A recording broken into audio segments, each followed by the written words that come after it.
Welcome to Extraordinary XOL. Assalamualaikum warahmatullahi wabarakatuh. Eridul, annyeong. Waalaikumsalam warahmatullahi wabarakatuh.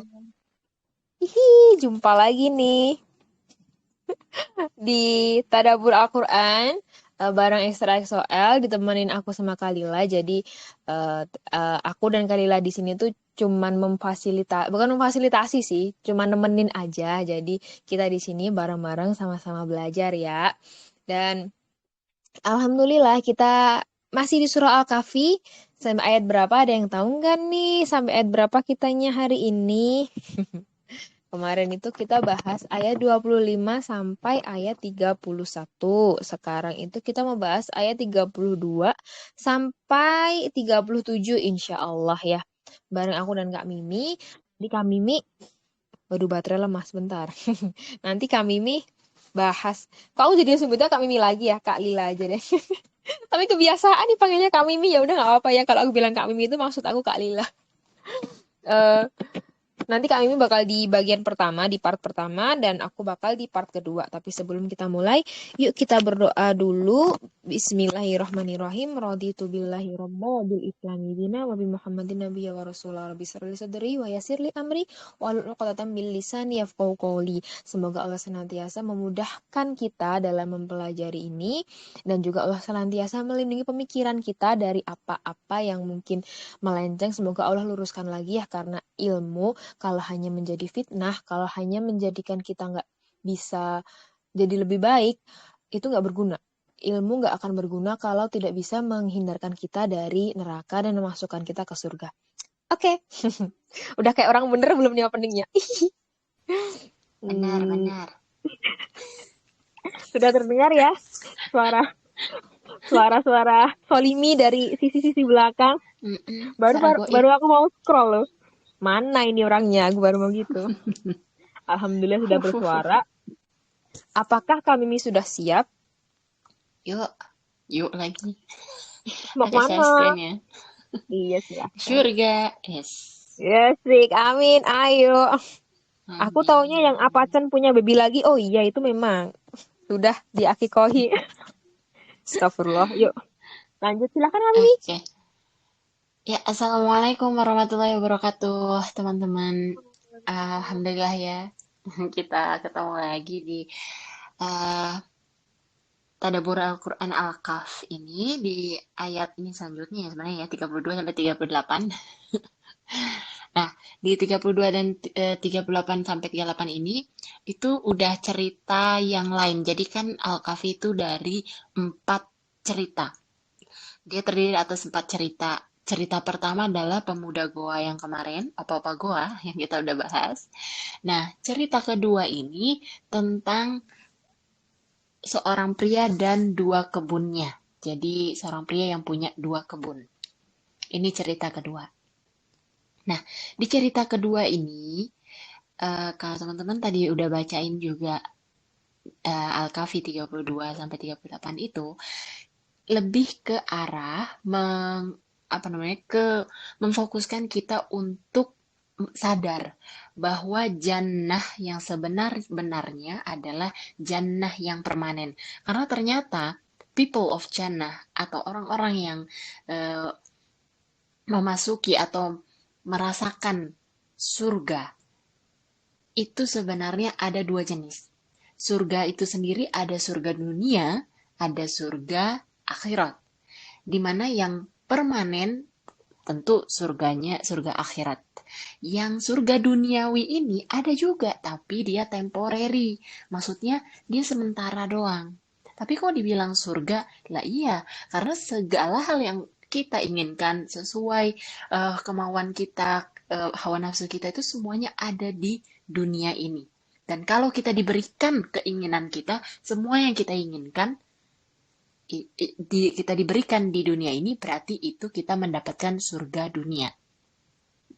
Gitu ya. Jadi sebenarnya surga akhirat juga konsepnya sama. Apapun yang kita inginkan kan, Kita ingin kebahagiaan, kita ingin rumah di surga yang baik, yang bagus, kita ingin pasangan malaikat atau apa, itu semua yang kita inginkan. Sama aja, tapi beda tempat dan waktunya gitu. Ibaratnya apa ya, lokasi dan waktunya disesuaikan. Yang satu itu untuk selama-lamanya abadi, yang satu lagi sementara. Dan di sini diberikan pelajaran bahwa manusia kebanyakan itu terjebak, tertipu oleh surga-surga duniawi yang mereka pikir itu akan terus terus mereka dapatkan, yang mereka sudah merasakan itu seperti surga permanen, seperti kenikmatan dan kenyamanan yang permanen, dan bahkan mereka mengejar-ngejar itu surga dunia ini. Nah, jadi tadi uh, terdiri dari dua cerita atau beberapa cerita nanti ya. Di cerita pertama tadi Al-Kahfi itu fitnah dari agama. Kan pemuda gua ini dikejar-kejar terus oleh apa namanya? Rajanya di situ terus mau dibunuh itu karena mereka beragama Islam. Fitnah of religion. Tapi yang cerita kedua ini ternyata ada juga fitnah dari kekayaan, duniawi, zina, segala hal yang beautification, segala hal yang membuat kita tuh senang, suka, inginkan, yang kita mau. Nah, inilah fitnah dari surga yang salah. Maksudnya salah gimana? Salah fokus, salah lihat. Ya sebenarnya surga yang paling paling harusnya kita liatin tuh surga yang akhirat, tapi malah fokusnya kita ke surga yang salah, surga dunia. Jadi di ayat ini menceritakan dua laki-laki, ada dua laki-laki. Nah, laki-laki pertama diberikan dua kebun. Jadi dia punya dua kebun. Dua kebun itu berisi ya, tertanamlah gitu buah anggur dan buah kurma. Jadi buah anggur itu dia merepresentasikan tuh elegan, buah terbaik, mahal, gitu ya. Itu memang representasi dari buah anggur itu sendiri. Kalau kurma, dia tuh kokoh, kuat. Jadi pohon kurmanya itu mengelilingi kebunnya, kebun anggurnya, dan ternyata di tengahnya pun itu ada jenis tanaman lain. Besar banget kebunnya tuh ya. Nah, Allah berikan juga kebunnya si pria ini maksimum output, maksudnya hasil panennya tuh maksimal banget. Jadi nggak hanya berkualitas tinggi, yang paling bagus kualitasnya, tapi juga banyak. Masya Allah ya. Sebuah kebun anggur, kebun kurma tak udah mahal, berkualitas tinggi lagi, banyak lagi. Nah, selain itu, bahkan dia tuh nggak perlu effort untuk bikin irigasi, untuk bikin apa namanya kalau di kebun atau sawah itu kan ya bikin ininya manajemen ininya ya persawahan pertanian, ilmu pertaniannya nggak perlu, karena apa, udah diberikan hujan yang pas banget, terus di tengahnya tuh kayak ada sungai yang mengalir, jadi nggak usah pakai irigasi, udah ada aliran air, sehingga jadinya subur banget. Dan tidak cukup sampai situ doang. Pria ini diberikan jenis kekayaan lain. Kuda, emas. Kalau saat itu kan kuda tuh lambang ini ya, kekayaan. Emas, perak, kekayaan-kekayaan jenis lainnya lagi. Coba bayangin ada orang yang ibaratnya itu mempunyai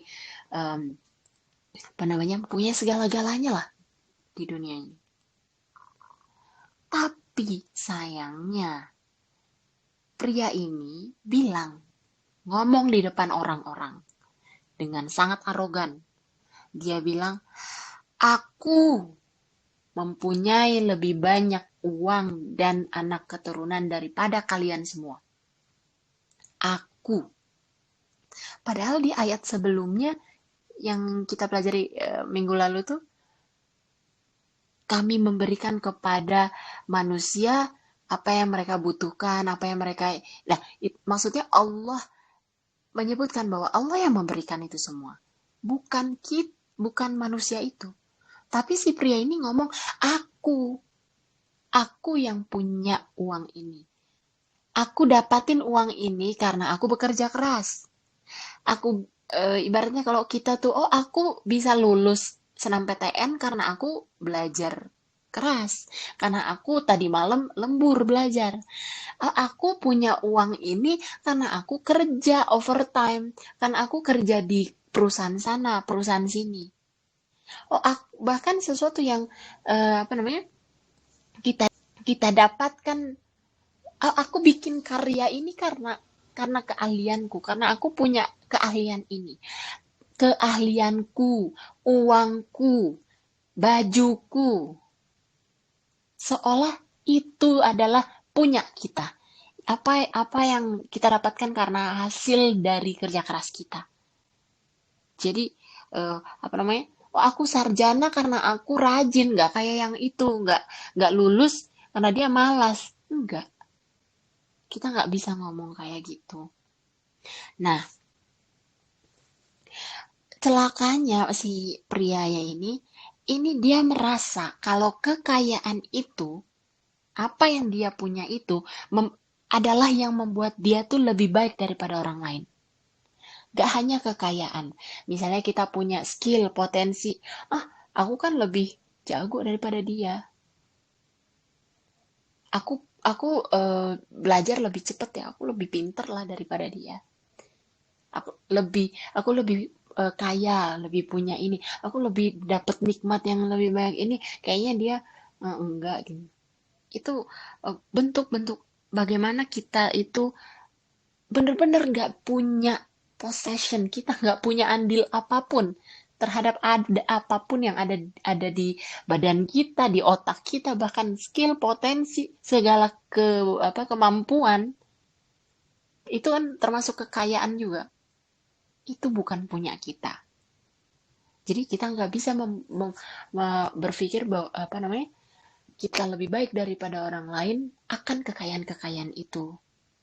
Dan sebenarnya karena arogan, sombong ini, sebenarnya eh, tadi pria itu dia hanya mencelakakan dirinya sendiri aja, gitu.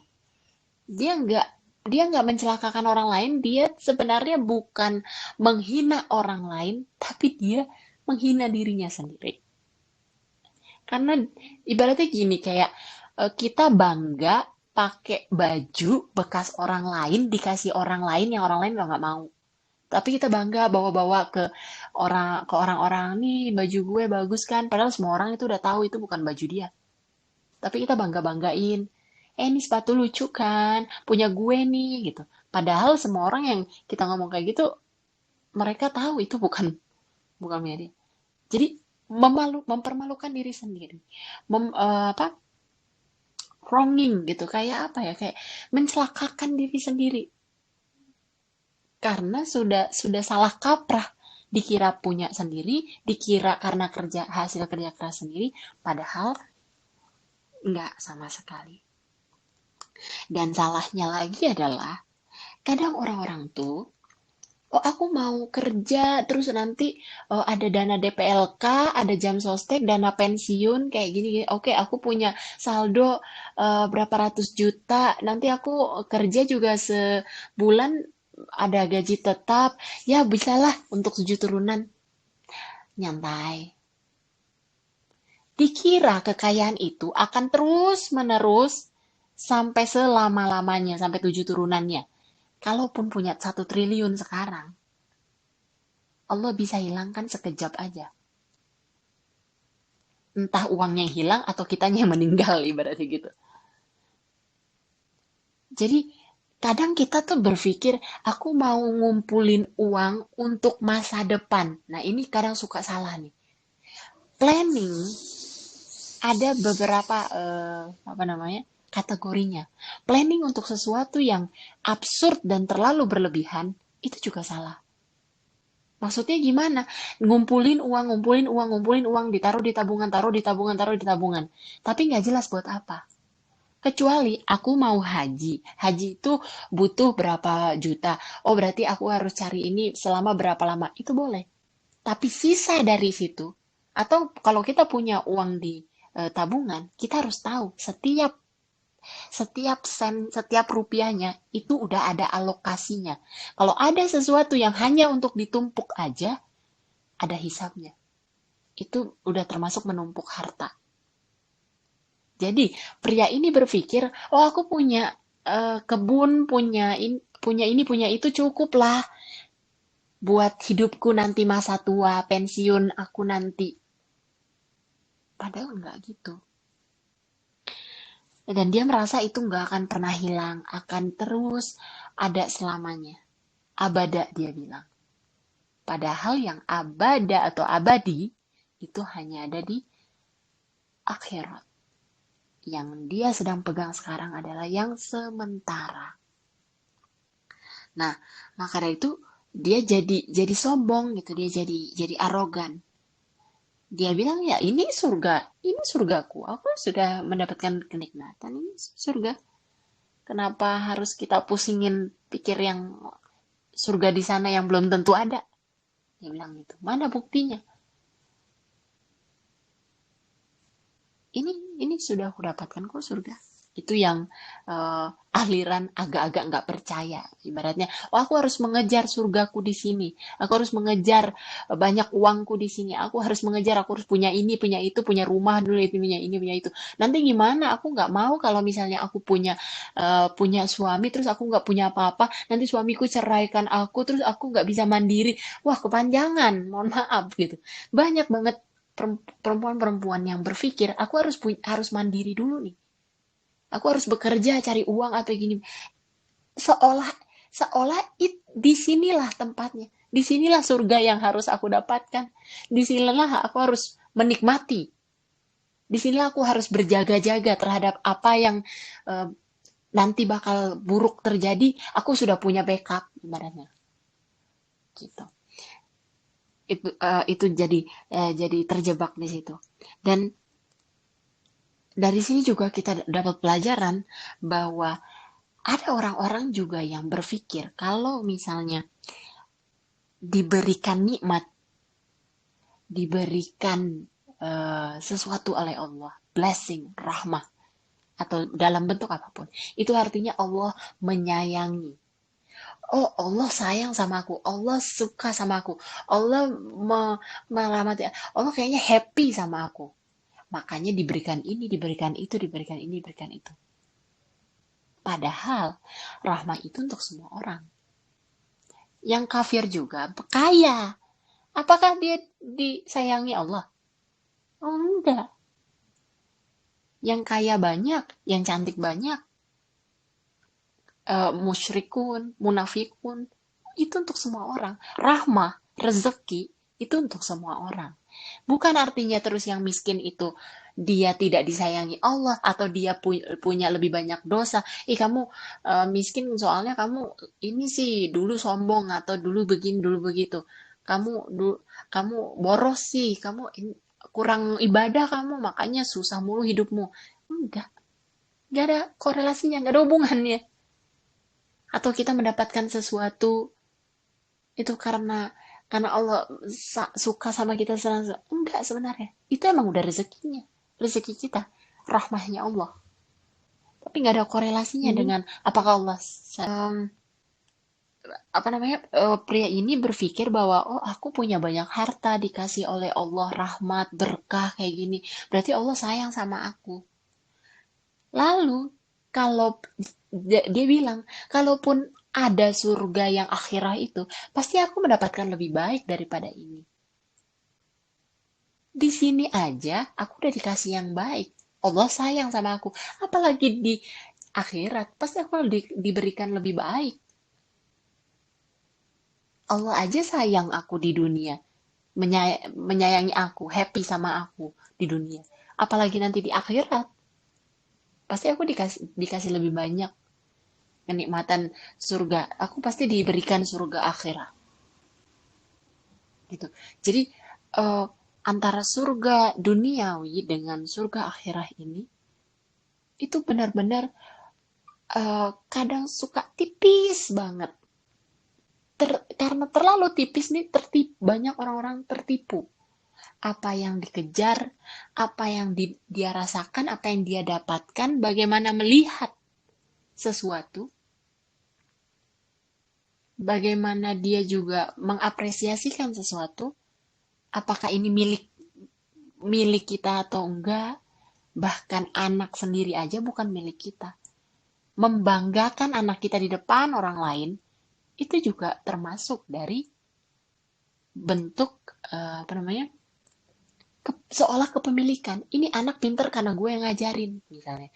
Ini anak soleh, hafizoh, karena saya yang ngajarin. Saya juga kan hafiz. Banyak orang-orang tuh yang tergoda gitu, posting foto-foto bayinya tuh, posting apa. Karena merasa surganya itu di sini. Ini kenikmatanku, ini yang aku dapatkan. Sehingga itu harus nge-share, harus apa namanya, makanya banyak juga kan polemik kalau di sosial media tuh fake fake life gitu atau fake, ya yang baik-baik aja yang ditampilin, nikmat-nikmatnya aja yang ditampilin, karena seolah aku tuh diberikan kayak gini karena aku lebih spesial loh dari kalian gitu. Aku bisa dapat ini dapat itu karena aku lebih dirahmati oleh kalian, makanya aku punya ini punya itu gitu. Jadi eh, korelasi dari jannah yang permanen dengan jannah yang temporary ini konsepnya sama, apa yang kita inginkan, apa yang kita mau, tapi cuma berbeda lokasi dan tempatnya aja. Dan memang sebaik-baiknya itu adalah jannah yang surgawi, yang akhirah. Itu yang kita kejar. Urusan kita dapat surga duniawi atau tidak, itu gak usah kita pikirin, karena sama sekali gak penting. Kalaupun kita gak dapat sama sekali, Nabi Ayub, Nabi-Nabi, semuanya gak dapat surga duniawi, gak dapat. Tapi mereka udah dijanjikan surga akhirat. Oke, nextnya dilanjutin oleh Aul ya. Wah. Masya Allah. Tapi kami tetap share screen ya, karena saya pemalas anaknya ya. Siap, oke. Siap. Oke, nah itu tadi penjelasan dari kami nih, memulai kisah baru, babak baru dari Al-Kahfi di ayat 32 ini, menceritakan dua orang pria yang sama-sama, yang memiliki kebun gitu. Seperti Kang Hyuk dan Kang Hun, asik. Kayak Dogori Wine aja. Jadi si Ajusi A, taruhlah Ajusi A ya, dia tuh songong banget lah intinya, yang seperti yang Kak Mimi bilang tadi, si Ajusi ini tuh kayak merasa kalau dia sekarang hidup makmur, dia pikir itu dia akan selamanya begitu gitu loh, karena kadang emang nikmat dunia itu agak melalaikan ya. Jadi kalau kita enak di sini, kita pikir kita juga bisa bakal enak kalau nanti di akhirat, padahal belum tentu guys. Dan si Ajusi A ini tadi tuh seperti ada kesalahan berpikir gitu ya dari diri dia. Karena di ayat 35 tadi disebutkan dia masuk ke kebun dengan sifat merugikan dirinya sendiri. Nah, si Ajusi A ini tadi kan kami udah cerita ya bahwa dia tuh menghina Ajusi B. Jadi men satu itu tuh yang di slide itu tuh Ajusi A, dan yang bakal aku ceritain ini nanti Ajusi B. Jadi si Ajusi A ini tuh menghina si Ajusi B hanya karena Ajusi A ini punya anak-anak atau jabatan atau kebun yang lebih wow, terus dia menghina gitu loh. Kenapa disebut merugikan diri sendiri? Karena si Ajusi A ini berpikir dia itu sedang mengejek Ajusi B, kemudian dia itu seolah-olah sedang apa ya? Dia pikir dia itu berbuat sesuatu hal yang salah, atau intinya dia tuh menyakiti orang lain gitu. Dia pikir ya. Padahal sebenarnya dia tuh sedang menyakiti dirinya sendiri gitu loh. dia sebenarnya lagi bersalah sama dirinya sendiri, dia merugikan dirinya sendiri gitu loh. Karena dia merasa lebih tinggi, dia merasa lebih wow. Padahal ketika dia masuk ke kebun, dia sendiri yang paling rugi sebenarnya. Karena arogansinya Ajusi A ini tuh membuat dia delusi, membuat dia merasa dia yang terbaik, yang paling gitu. Nega Cail Calaka gitu. Jadi dia merasa kayak udah paling wah banget gitu loh. Dan Allah menyebut orang-orang kayak Ajusi A ini tuh orang-orang yang merugikan dirinya sendiri gitu loh. Karena dia mengira ini semua tidak akan berakhir gitu loh. Kesalahan berpikir banget kan gitu. Bahwa dia tuh berpikir apa yang dia miliki akan terus dia miliki selamanya. Kesuk. Jadi kayak nggak mungkin gitu loh. Nggak ada yang selamanya. Cintaku padamu aja nggak selamanya gitu loh. Apaan sih? Hanya karena sekarang dia hidup makmur, hidup sehat, hidup kuat, kayak mungkin sekarang lagi mengalami masa-masa indah dalam hidup. Bukan berarti itu akan terjadi selamanya gitu loh.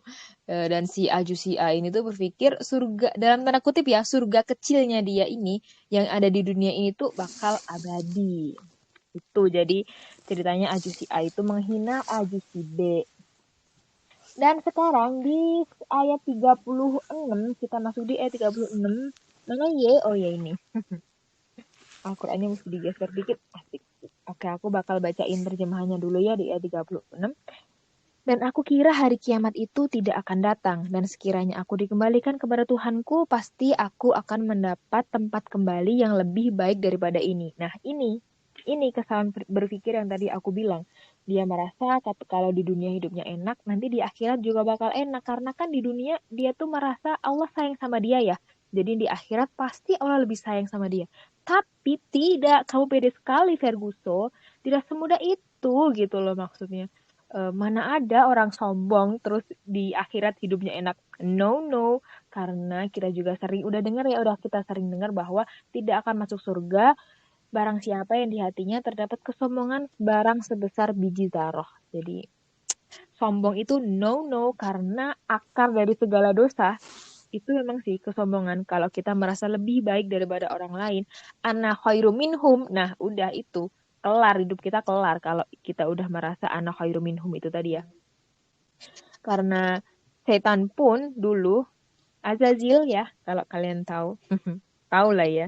Nah, itu tuh dulu kesalahan awalnya kan gak mau bersujud sama Nabi Adam. Karena dia merasa lebih baik daripada Nabi Adam.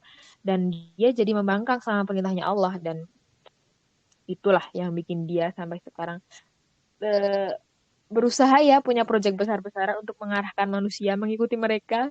Jadi jangan sampai ya guys kita tertipu dengan tipu daya mereka gitu. Oke, balik lagi di Ajusi A tadi ya. Ajusi A ini tuh begitu asik gitu dengan surga dunianya. Sampai-sampai nggak peduli pada surga yang sesungguhnya. Surga di akhirat gitu loh. Beda kali ya manusia ya. Jadi dia berpikir jika dia dalam keadaan baik di dunia, di akhirat pun dia akan begitu. Dia pikir hidup baik dan makmurnya dia di dunia yang sekarang itu adalah tanda bahwa Allah itu ridho sama dia. Padahal, ya kami udah ngejelasin juga tadi ya, Allah itu memberikan dunia kepada seluruh makhluknya. Entah mukmin, fasik, muslim, kafir, semuanya Allah kasih. Semuanya. Jadi, kebaikan yang ada di dunia, kebaikan dunia maksudnya ya, dari mulai, ya kebaikan dalam bentuk materi, itu tuh sebenarnya nggak bisa dijadikan tolak ukur bahwa Allah sayang sama seorang hamba. Itu. Tolak ukurnya Allah sayang sama seorang hamba, apakah kalau gitu? Aku lupa redaksi hadisnya, mungkin nanti bisa nanya ke Sofi ya. Tapi artinya jika Allah berkenan untuk menjadi ridho kepada seorang hamba, Allah jadikan hamba itu paham dalam hal agama itu yufaqihu fiddin. Nah, belakangnya itu. Itulah intinya ya. Oke, lanjut di ayat 37, aku bacain artinya. Kawannya yang beriman berkata kepadanya. Nah, ini tuh si Ajusi B ya. Kawannya yang beriman berkata kepadanya sambil bercakap-cakap dengannya. Apakah engkau ingkar kepada Tuhan yang menciptakan engkau dari tanah, kemudian dari setetes air mani, lalu dia menjadikan engkau seorang laki-laki yang sempurna? Gitu katanya. Jadi si Ajusi B ini memberikan jawaban kepada si Ajusi A. Nah, Ajusi B kan ini barusan dihina ya sama si Ajusi A.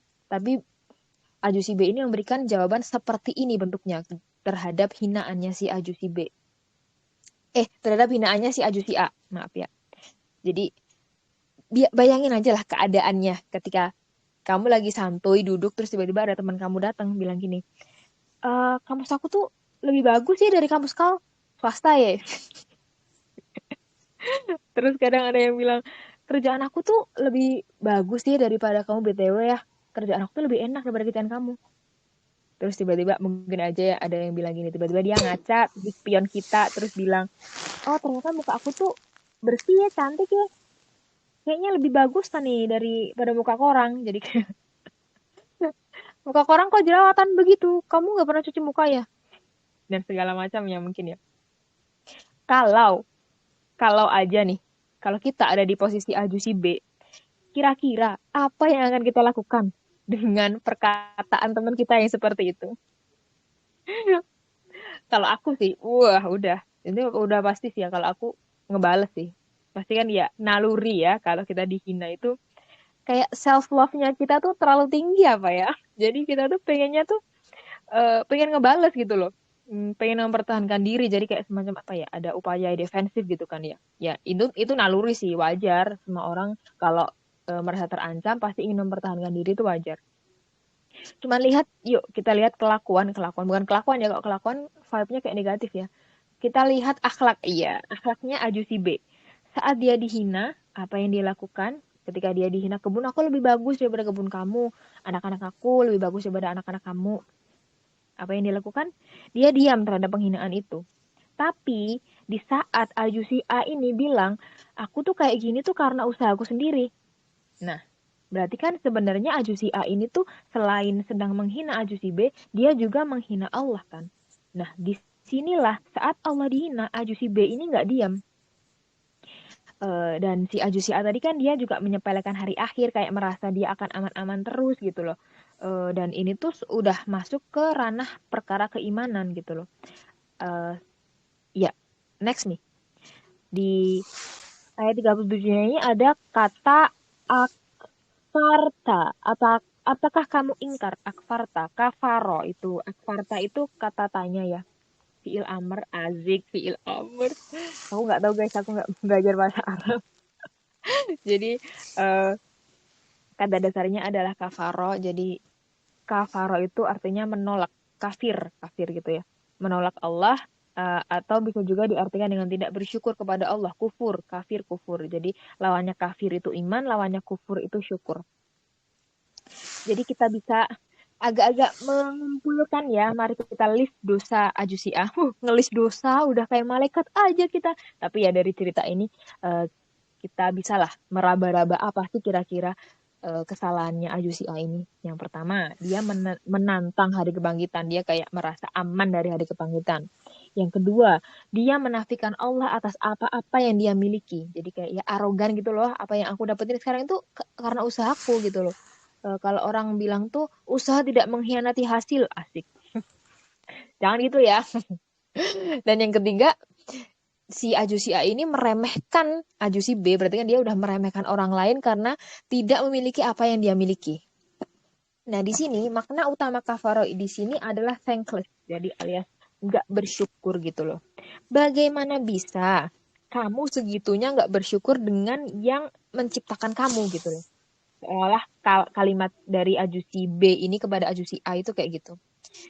Allah menciptakan kamu dari debu, kemudian dari tanah, setetes sperma, dan akhirnya dari barang-barang tanah itu kan, kalau kita kan seringnya bilang, ih jangan main tanah kotor, jangan main tanah banyak cacingnya, nanti kamu dicacingan, nanti kamu buncit nggak gendut dan segala macam hal-hal yang kita fitnahkan kepada tanah ya.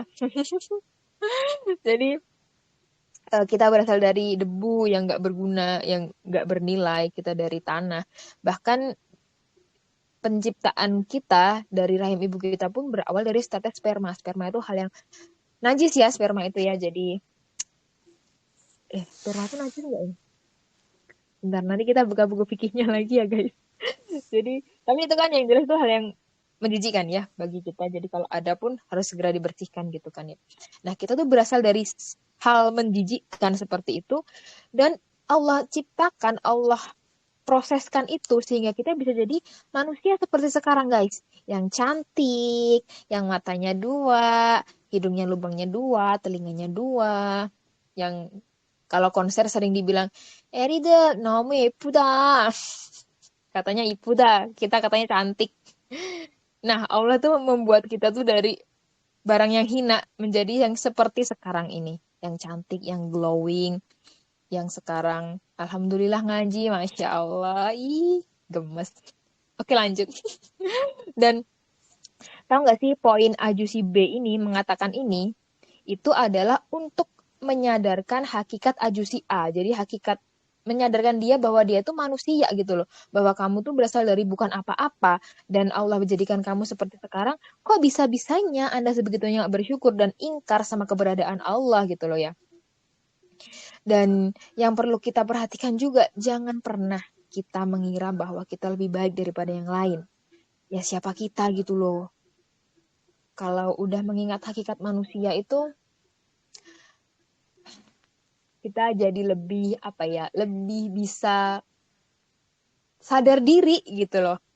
Jadi kalau misalkan sering-sering lah kita mendengarkan kajian soal manusia, soal asal muasal manusia, soal siapa kita yang sebenarnya, mungkin bisa ikut dengan di kelas GC sebelah di Kingdom of Zero. Iya, promosi saya. Oke, lanjut. Jadi, aku ulangin sekali lagi, kita tuh ya dari debu, kita dari tanah. Ini loh, tanah yang kita injak-injak, ini tuh asalnya dari kita gitu loh. Kita tuh ini yang kita injak ini loh. Jadi, asal kita tuh ya yang tiap hari kita injak ini loh guys. Ini tuh tanah, ini tuh debu gitu loh.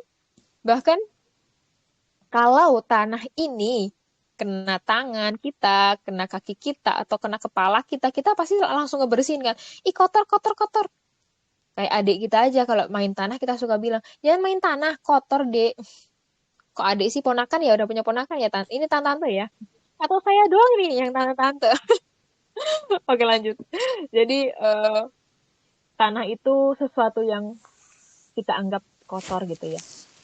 Karena hakikatnya kita injak di bawah, jadi ya itulah asal kita itu di bawah. Kita tuh bukan apa-apa dan bukan siapa-siapa gitu loh. Kita berasal dari nutfah. Nutfah, iya, ya, ya, yang aku bilang tadi, cairan sperma yang asalnya menjijikkan. Bahkan kalau kena pakaian, kita mati-matian ngebersihinnya ini, nggak hilang-hilang. Karena apa? Karena jijik, guys. Jijik gitu. Aku jijik. Dan sekarang, setelah kita seperti ini, kita mau merasa jadi orang yang paling mulia. Iya, lebih mulia, lebih baik daripada yang lain. Ngerasa berada dalam jaminan kebaikan untuk kesesudahan hanya karena kita memiliki sekelumit kebahagiaan di dunia. Begitukah kita? Dan sesungguhnya, sejatinya Allah lah yang ngebuat kita jadi seperti ini, memiliki bentuk terbaik meskipun berasal dari sesuatu yang kotor dan menjijikkan. Jadi, yuk kita ingat-ingat lagi hakikat kita sebagai seorang manusia seperti yang dibilang si Ajusi B di ayat 37 ini, karena ini penting banget. Kawannya yang beriman berkata kepadanya sambil bercakap-cakap dengannya, apakah engkau ingkar kepada Tuhan yang menciptakan engkau dari tanah, kemudian dari setetes air mani, lalu dia menjadikan engkau seorang laki-laki yang sempurna?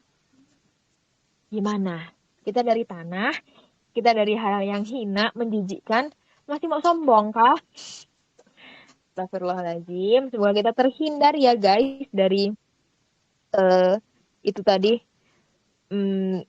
supaya kita nggak terjerumus ke dalam hal-hal yang nggak baik seperti Ajusia ini tadi, terjebak di dalam kesalahan delusinya sendiri, pikirannya sendiri bahwa dia itu dirahmati, padahal sebenarnya ya belum tentu. Bahkan di sini tuh Ajusia digambarkan sebagai orang yang kafaro, yang ingkar gitu ya guys. Nah itu tadi ayat 37, kita stop sampai di situ dulu.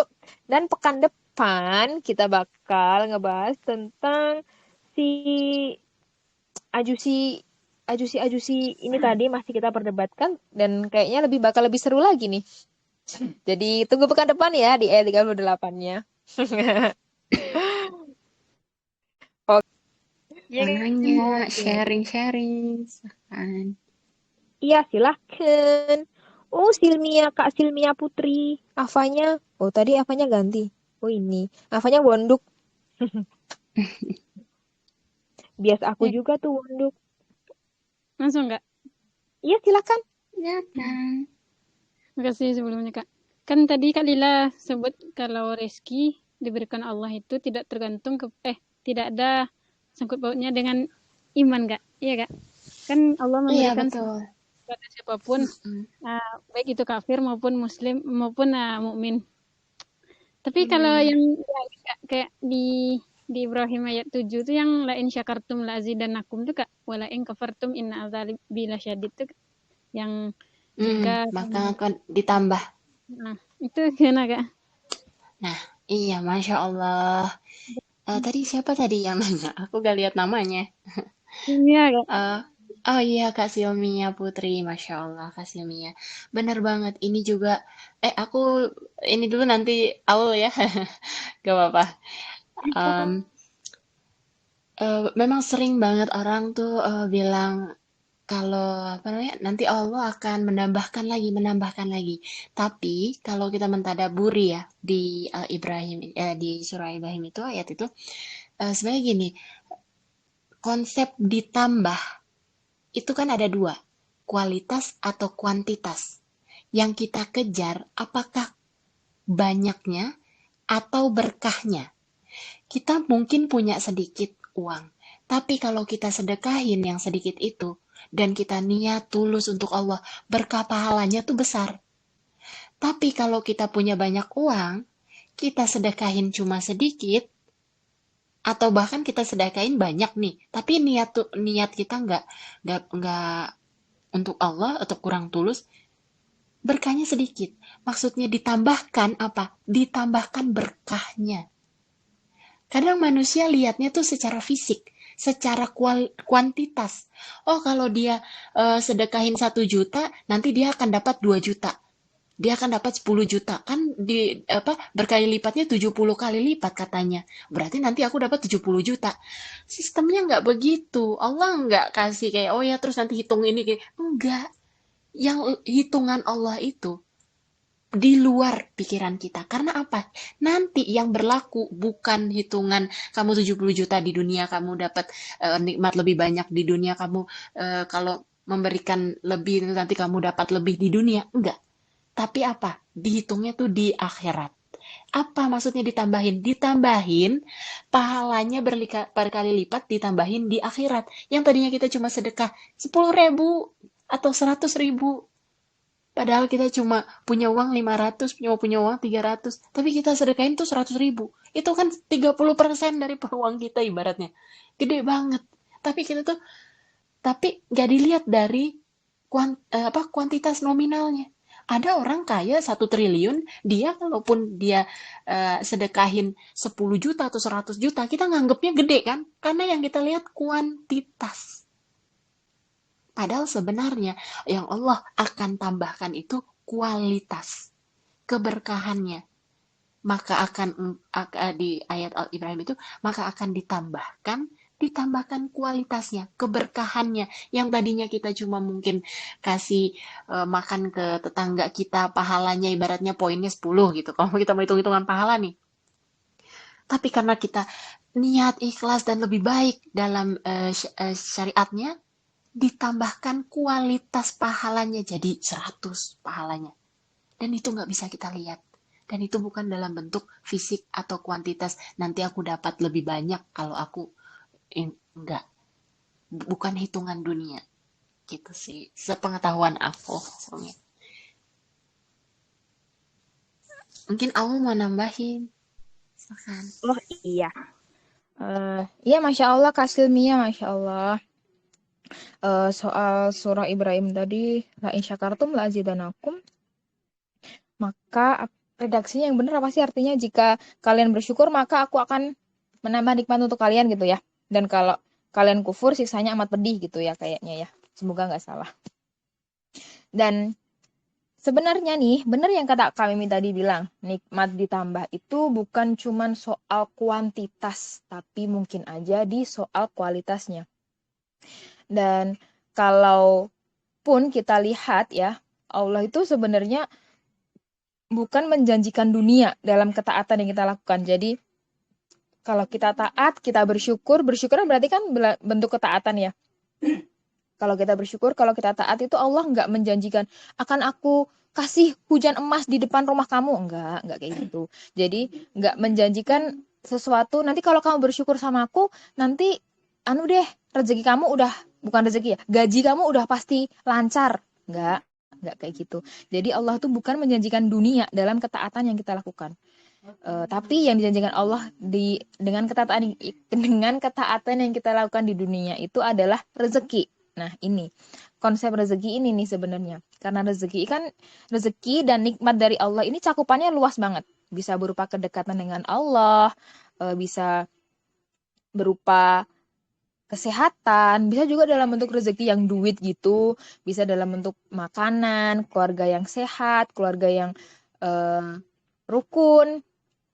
Jadi niat pertama kita ibadah itu ya harusnya memang karena Allah, kita bersyukur pun karena nikmat yang udah Allah kasih. Kalau kita bersyukur, insya Allah ketika kita udah ridho, kita syukur, kita tuh bakal ada timbul rasa qanaah. Jadi kayak sederhana pun bisa bahagia gitu loh. Bahagia itu sederhana. Jadi apa ya? Cakep. Ya aku tahu aku cakep, makasih ya. Jadi sebenarnya yang kita kejar itu dari syukurnya kita, dari segala ibadahnya kita, itu ya ridhonya Allah. Karena kalau kita udah menggenggam ridhonya Allah, insya Allah hati kita tuh jadi lebih lapang. Kadang tuh ya, ada orang yang bisa makan hari ini, udah seneng.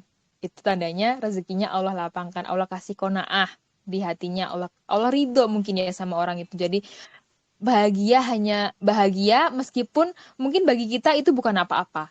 Ada orang yang bahagianya ketika hari ini bisa melakukan hal dengan baik. Ada orang yang bahagianya ketika ngebuka kulkasnya penuh. Meskipun ya udah sih biasa aja, cuman kulkas penuh, paling isinya apa sih, kulkas air putih jangan-jangan. Tapi udah bikin dia Mie instan. bahagia gitu loh. Iya, ya mie instan masukin lemari es, ngapain Anda? Gabut banget. Jadi ya itu tadi ya, mungkin fa in syakartum la azidannakum, kebahagiaan yang ditambah sama Allah, nikmat yang ditambah sama Allah itu lebih ke nikmat di mana kita bisa lebih mensyukuri hati lagi. Kalaupun Allah menambahkan rezeki dalam tanda kutip materi gitu ya, bakal percuma aja kalau kita memang hatinya nggak Allah lapangkan untuk menerima rezeki itu. Kita ngerasa kurang terus. Ya jadi ya seperti bapak-bapak yang berbaju oranye sekarang itu, yang ditangkap tapi dipotong terus hukumannya. Iya, gemes saya. Waduh, kok jadi ngomongin Wakanda ini. Aduh, sudah. Masya Bagaimana Kak Allah. Hilmi? Apakah menjawab pertanyaannya atau masih ada yang mengganjal? Mungkin silahkan ditanyakan. Iya Kak, makasih banyak Kak. Dan ya emang, tapi selama ini emang pemahaman Silmi itu tentang itu tuh emang gitu Kak, emang tentang kuantitas jumlah kan. Kalau ustaz di kampung-kampung tuh Kak, ceramahnya emang kalau masalah ayat ini Kak, dia nyontohinnya emang materi semua Kak. Jadi emang pemahaman kita jadi emang materi jadinya Kak.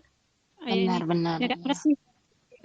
Kadang memang beberapa ustadz ya yang ada di beberapa daerah memang menjadikan balasan dunia itu sebagai sesuatu yang mereka gembor-gemborkan. Tapi maksud mereka itu memotivasi. Jadi biar orang lebih semangat.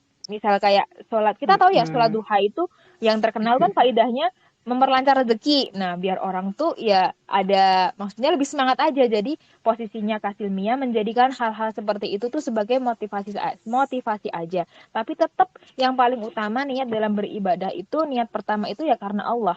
Kalau Allah menerima, Allah akan ngurusin kita kok. Pasti datang rezeki, ketenangan hati, dan lain-lain. Karena kan kita udah dapat ridhonya Allah. Jadi ridha Allah itu adalah puncak yang harus kita kejar gitu ya.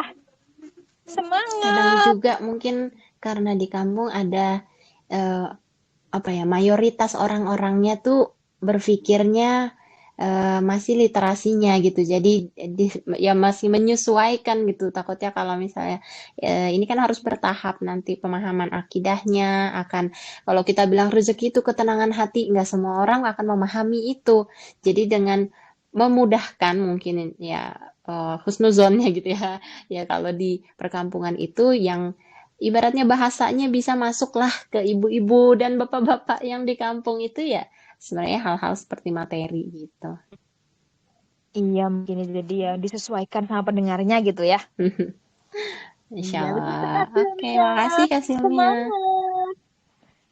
Kak, izin tanya sebenarnya ciri-ciri penyakit sombong tuh apa aja sih? Bedanya sama ria Nah, apa Kak? tolong Saya. membernya Heart Surgeon silakan. Siapa yang berani? Padahal saya juga saya juga bolong-bolong heart surgeon-nya. Gimana ya? Gimana Sombong kamu? Aku itu dulu. Ya udah kamu kamu dulu dulu aja. aja. Kamu dulu aja. Kamu aja dulu. Ganti. Astagfirullah. Aku mah singkat aja. Sombong itu dua. Membanggakan diri dan merendahkan orang lain. Jadi kalau membanggakan diri doang tapi tidak menghina orang lain atau agak menyindir orang lain, itu sebenarnya bukan sombong. Merendahkan orang lain doang, tapi juga eh, tidak membanggakan diri, itu bukan sombong. Tapi itu penyakit lain gitu, bukan masalah itu bagus atau enggak. Tapi ini kita ngomongnya sombong. Sombong jadi harus ada dua kriteria itu. Kadang ada yang ngomong, "Ah, aku nggak mau nah, kalau siapa yang bisa desain grafis, aduh nggak mau, aku nggak mau sombong, aku nggak mau bilang aku bisa." Nah, itu bukan sombong. Ya, sombong itu kalau bilang aku bisa dan kalian nggak bisa. Cuma aku nih di sini yang bisa. Nah, itu juga agak itu masuk ke sombong. Nah, bedanya sama ria, ria itu kalau nggak salah dia sombong yang kaitannya ke amalan ibadah. Jadi dia fokus ibadah. Aku tahajud nih gitu. Jadi apa namanya? Dia membanggakan ibadah tahajudnya. Nah, itu ria. Aku udah dakwah nih. Dia membanggakan amalan dakwahnya. Itu berarti itu di cakupan ria. Jadi sombong ini bisa untuk materi, bisa untuk hal lain, untuk apa namanya lebih general, lebih umum. Apapun bisa disombongin gitu. Bahkan aib pun bisa disombongin. Gue udah ini nih sama itu kan aib dosa sebenarnya bisa disombongin. Tapi itu nggak bisa dibilang ria gitu. Karena ria itu untuk amalan ibadah fokusnya. Nah, lengkapnya kayaknya Aul nih, Insya Allah. Yang expert di bagian. Enggak sih, aku Ya, cuman ya. cuman ya mengaminkan aja. Jawabannya benar sih. Kalau kenapa Anda ketawanya kayak menghina gitu ya? Emang. Tapi kamu nggak nyadar ya udahlah. Eh, jadi benar yang dibilang kami tadi, sombong dan ria itu ya nyerempet-nyerempet agak-agak sih, tapi ya kalau sombong itu lebih cenderung ke kalau dirinya merasa lebih sempurna daripada orang lain gitu. Kalau ria itu lebih ke pamernya itu loh. Jadi kalau ya benar yang kami bilang tadi, kalau ria itu biasanya lebih cenderung ke amalan. Jadi kayak kalau kita beribadah, tapi untuk mencari pujian manusia itu ria dan itu tuh gimana ya? Tipis banget gitu. Hati kita tuh kadang nggak merasa itu ria.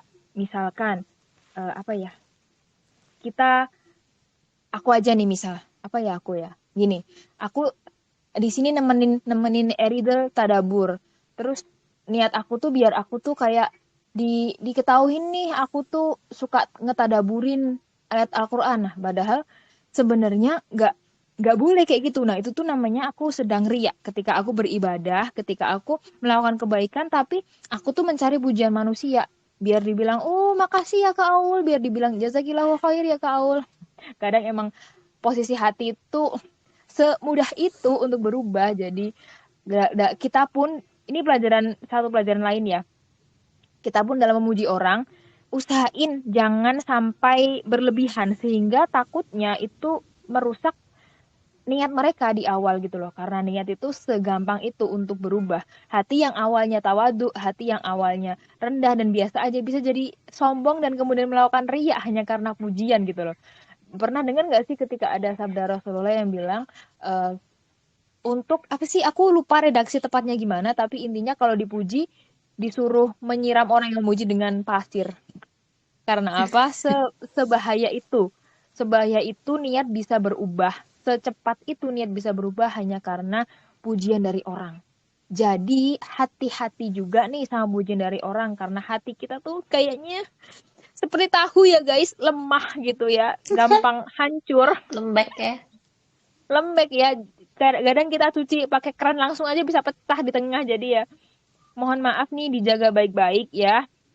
Kalaupun mau memuji, ingat adabnya ya. Puji Allah dulu, baru puji orangnya. Begitu ya. Semoga sedikit menjawab ya Oh iya, soal nambahin sombong dan dikit riya. juga Iya, silakan. yang ria itu.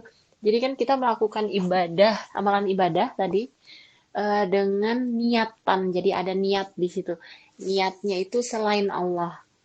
Jadi kalau kita Iya. melakukan amalan ibadah dengan niatan yang selain Allah, itu masuk ke ria. Tapi kalau kita nggak melakukan sesuatu juga karena karena orang lain atau karena takut dipuji, takut juga ini takut itu pun juga ria.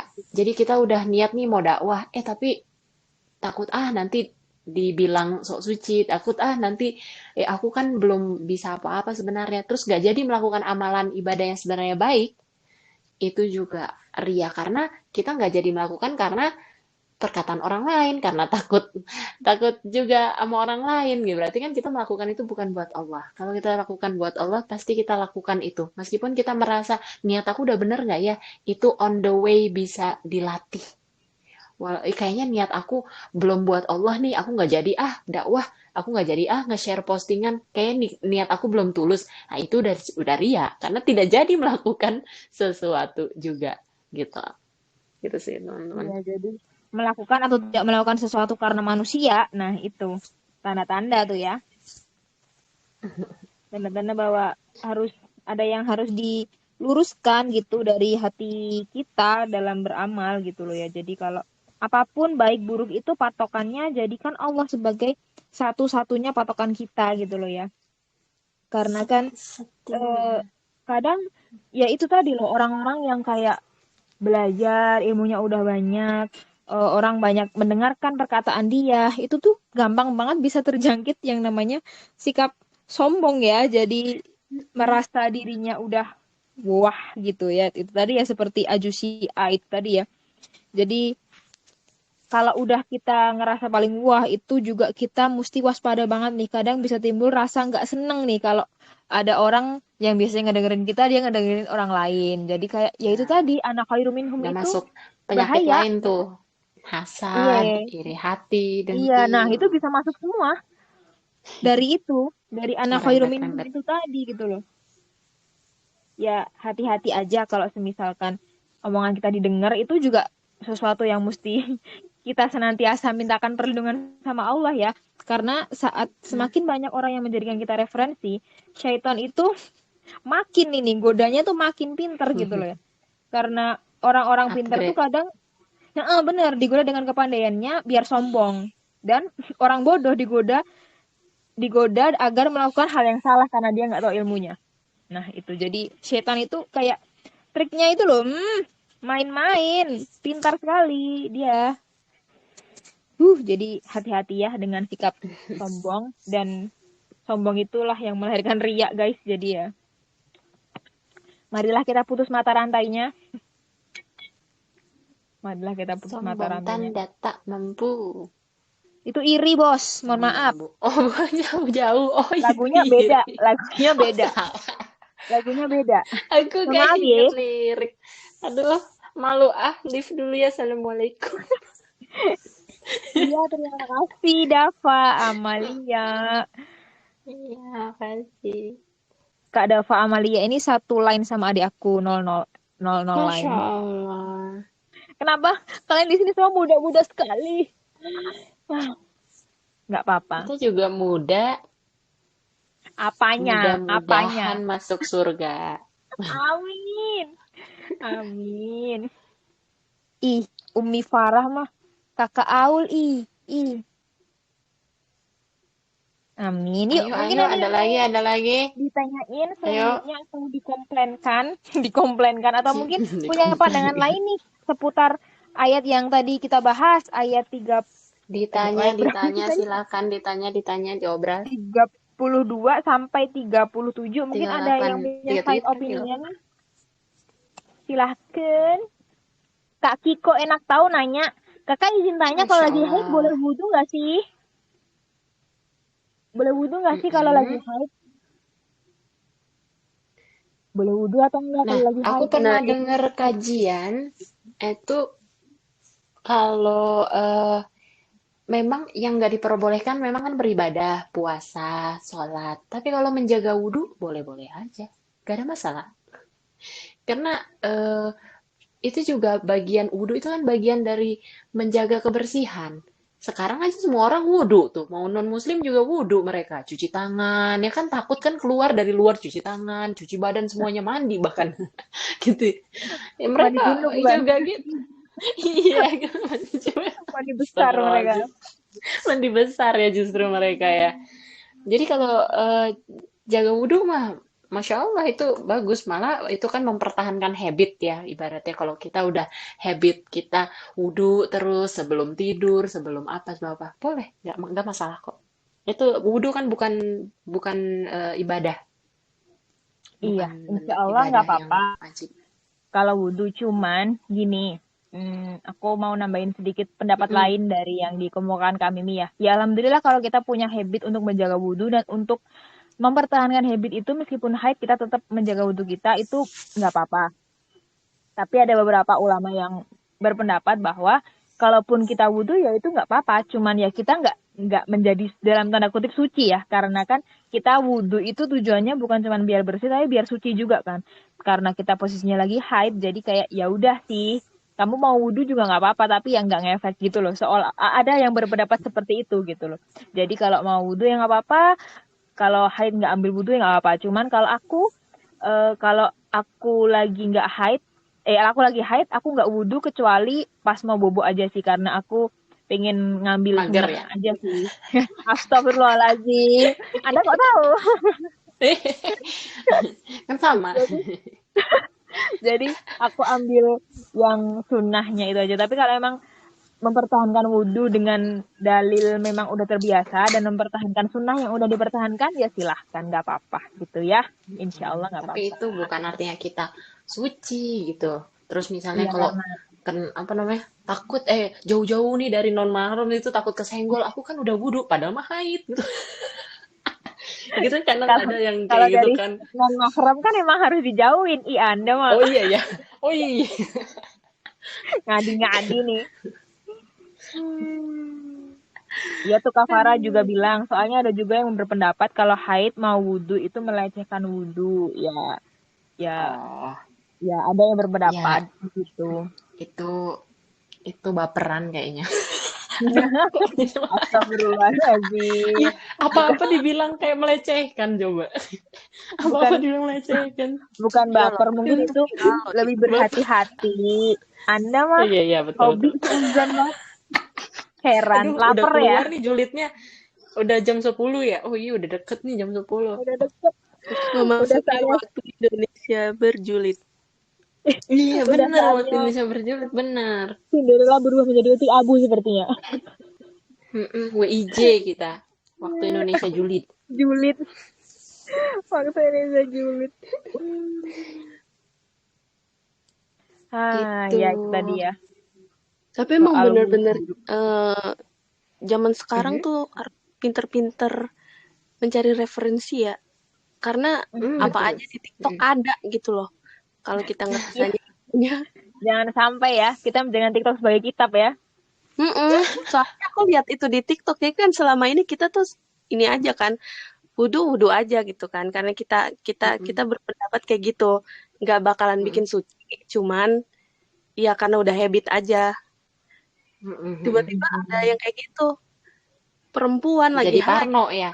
wudhu terus wudhu itu melecehkan wudhu Hmm. Ya santuy dong, santuy. Kadang gini, hati-hatinya adalah gini. Kalau itu menghindarkan kita akan sesuatu yang baik, itu adalah jebakan setan. Apapun yang menghindarkan kita akan sesuatu yang baik, itu itu pasti ininya setan. Sekarang gini, kalau kayak gitu kita parno mau wudhu, kita bahkan mau nyentuh air aja kayaknya, aduh aku tuh kotor banget gitu. Jadi kayak kita berasa yang, aduh aku nggak boleh wudhu sama sekali nih, aku nggak. Jadi kita takut dan kita menghindar. Padahal wudhu baik kan?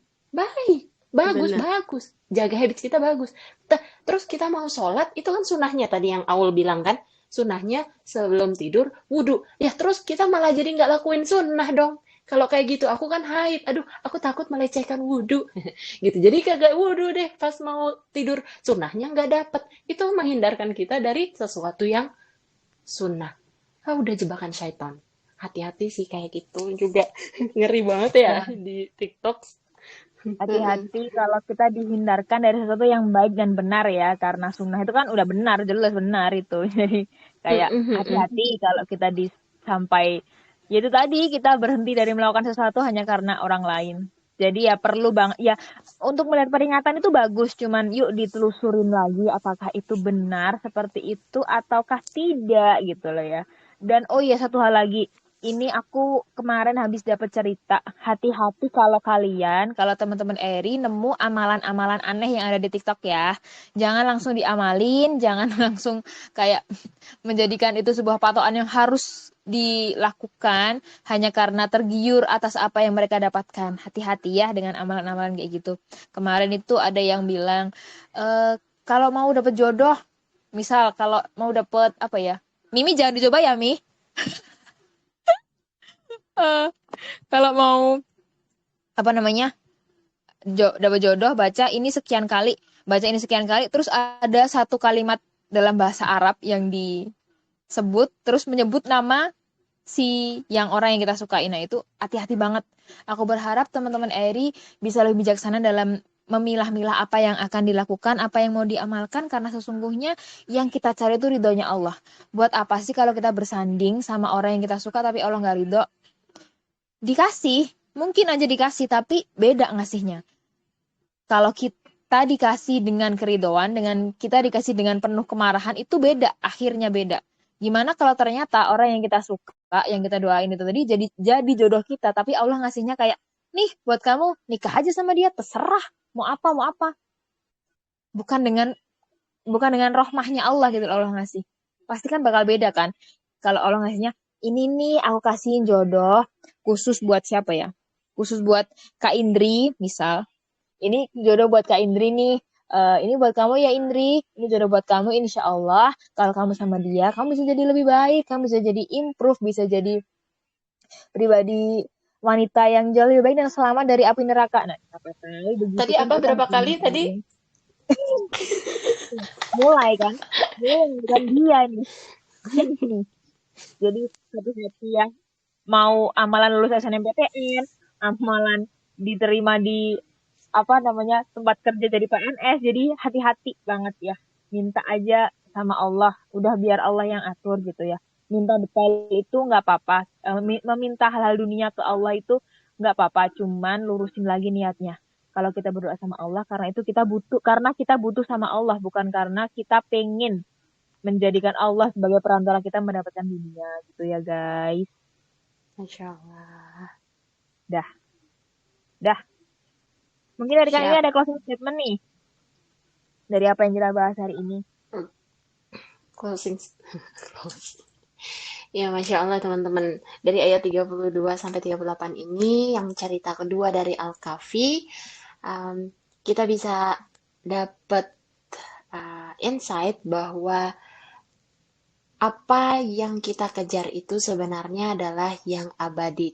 Fokuskan terus ke jannah yang permanen, yang akan selama-lamanya. Meskipun kita susah sekarang, meskipun semua orang menentang kita, semua orang mengatakan ini itu, tapi kita tahu fokus kita kemana. Itu yang akan menguatkan kita. Dan bagaimana kita juga berperilaku terhadap orang lain, terhadap benda yang kita rasa kita miliki, kita punyai, keahlian kita, atau nikmat yang dititipkan kepada diri kita. Kepada kita tuh rizki yang dititipkan. Anak, pasangan, teman, semuanya. Orang tua itu juga titipan. Kita harus punya awareness terhadap diri kita dan segala yang ada di sekeliling kita supaya kita bisa gunakan itu semua untuk mencapai tujuan kita tadi, jannah yang permanen atau surganya Allah. Itu Masya dari Allah. aku. Ini Silmi, Anda sekolah dulu aja ya. Nanti habis itu baru saya doakan jodoh ya. Mohon maaf nih. Ya, lulus kuliah dulu ya. Ya, pas kuliah ya nggak apa-apa nikah. Cuman ya nggak apa-apa sih. Ya, semoga jodohnya cepat datang gitu aja deh. Semoga yang mendoakan juga diperlancar ya. Oke, Amin. amin. Oke, mungkin itu tadi closing statement dari kami. Dan terakhir, aku mau minta maaf dulu sama Eridel kalau karena orang yang banyak ngomong itu banyak salah. Jadi aku dan kami ini mohon maaf, banyak salahnya, ada yang menyinggung atau mungkin kalau ada hal-hal yang kita sampaikan kurang berkenan atau ada kurang lurus, kurang benar gitu ya. Bisa langsung ditegur aja nggak apa-apa. Kalau sungkan bisa langsung dijabri. Insya Allah aku dan kami ini terbuka untuk kritik dan saran membangun gitu ya. Asal jangan dimarahin ya. Kami ini seperti tahu, hatinya lemah. Ya, jadi ya butuh Tapi dikuatkan asik. lidahnya seperti pisau tajam kali. Ya namanya juga cewek. Suka merasa Cuewe, ya dirinya maksudnya. dirinya yang paling tersakiti asik. Iya, Itu Masya dari Allah. aku. It's my heart, mas, not hers. Oh, no, no, not her. Pan. Aduh, belum sembuh dia nih kayaknya. Oke.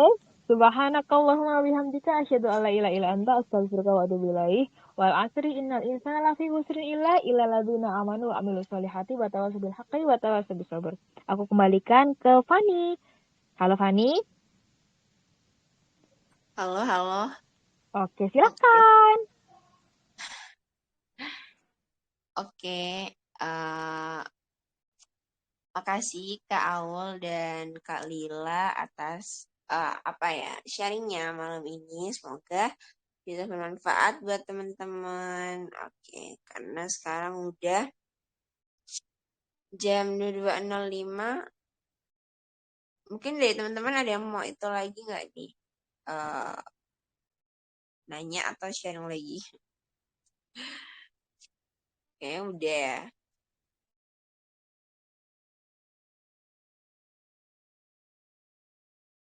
Oke, sepertinya udah nih dari teman-teman. Semoga apa-apa yang didapatkan malam ini bermanfaat. Dan aku sebagai moderator, mohon maaf bila ada salah kata, baik yang aku sengaja ataupun enggak. Langsung aja aku tutup. Makasih semuanya yang udah hadir malam ini. Wassalamualaikum warahmatullahi wabarakatuh. Waalaikumsalam warahmatullahi wabarakatuh. Tuh.